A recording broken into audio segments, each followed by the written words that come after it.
বেগম খালেদা জিয়া বলেছিলেন যে তারেক রহমান বাংলাদেশে আসবে, তখন লাখো মানুষের ঢল নামবে। অবশ্যই আজকে লাখো না, কোটি মানুষের ঢল নেমেছে বাংলাদেশে।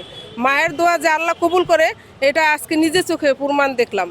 তো বাংলাদেশের মানুষকে একটা কথাই বলবো, ধানের শীষে ভোট দেন, আমাদের তারেক রহমানের পাশে থাকেন, বেগম জিয়ার পাশে থাকেন।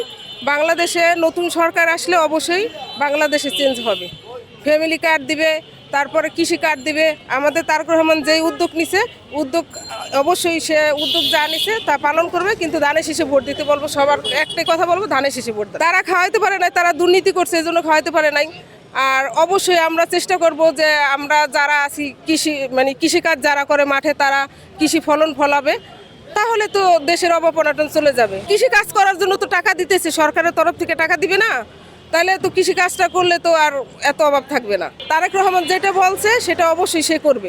ধানের শীষে ভোট দিবেন এর জন্যই, কারণ বিগত দিনে যে স্বৈরাচার সরকার ছিল, সে যেই ফেসি সরকার ছিল, সে যেই কাজ করে গেছে, যেই অভাব অনটন দেশে রেখে গেছে, টাকা পয়সা নিয়ে বহুত নেতারা পালিয়ে গেছে, এটা তো জানেন। তো আমাদের তারেক রহমানের একটাই উদ্যোগ, যে উদ্যোগগুলো নিয়েছে এখন ভবিষ্যতে যে উদ্যোগগুলো নিয়েছে, একটা হলো ফ্যামিলি কার্ড। প্রতিটা হাউস ওয়াইফ যারা আছে, তারা তো চাকরি বাকরি করতে পারে না, ব্যবসা বাণিজ্য করতে পারে না, তারা কি করবে? তারা যদি কিছু টাকা পায়, পোলাপানের পড়ালেখার পিছনে খরচ করতে পারবে এবং পোলাপানের ডাক্তার দেখাইতে পারবে, স্বাস্থ্যসেবা দিতে পারবে।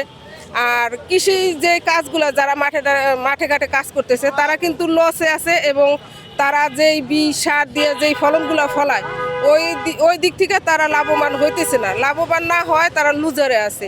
যদি তারেক রহমান কৃষি কার্ড করে দেয় এবং কৃষি কাজ করার জন্য যদি কৃষকদের টাকা পয়সা দেওয়া হয় সরকারের তরফ থেকে, অবশ্যই দেশে উন্নতি হবে।